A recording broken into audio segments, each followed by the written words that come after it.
My name is Carl Steigerwald. I'm here today to talk to you in our session about variable life insurance. The takeaways in today's session, we're going to be looking at the difference in fixed versus variable life insurance. We're going to look at variable whole life insurance, and we're going to look at variable universal life insurance. Our comparison, fixed versus variable. Fixed products. The life insurance policy here that's being sold, when we put cash value into the fixed product, we are giving that money to the insurance company. The insurance company then places that money in their general asset account and they do their own investing. And they have a shotgun approach to investing. They'll invest in a wide array of different types of things with stock, bonds, real estate, any other types of investment. From that perspective, because the insurance company is doing all of the investing, the insurance company bears all of the risk for fluctuations in the market. As a result, the producer here is not required to hold a variable or a securities license to sell the fixed product. The variable product, on the other hand, is a little bit of a different animal. Now we have a situation where the money that is going in on the variable product is being placed in a separate accumulation account. And then the money from that separate accumulation account is going to be orchestrated or it's going to be divested, if you will, by the owner of the contract. And that money is going to be placed into separate accumulation accounts that act a lot like mutual funds.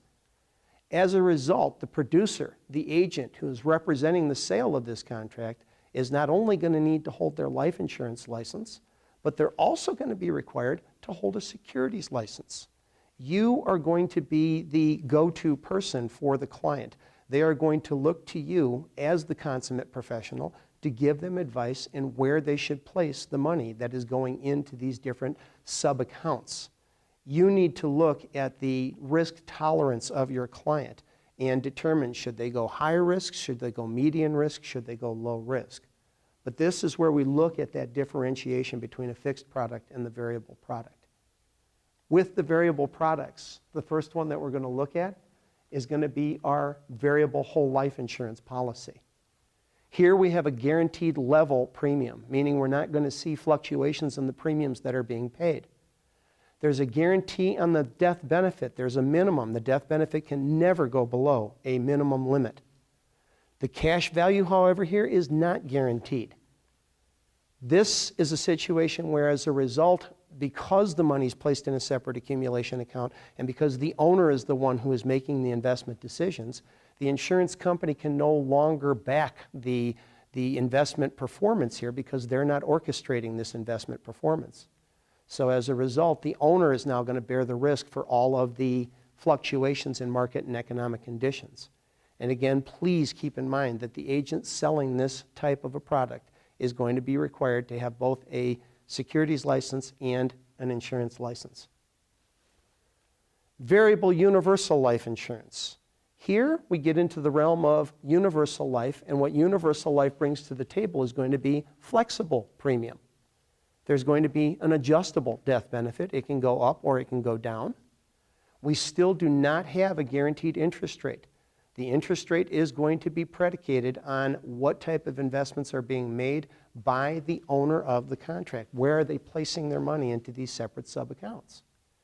The variable universal life policy, again, is regulated by the insurance industry and the securities industry. So the producer that is selling this type of a contract is definitely going to need to hold both licenses. They're going to need to have an insurance license, and they're going to need to have a FINRA securities registration as well. To recap, fixed versus variable, we looked at the difference between the fixed product and we looked at the variable product. We looked at the variable whole life product. We looked at the variable universal life product. The whole life product having a minimum death benefit, the universal life product having a death benefit that will change based on the investment performances in that product.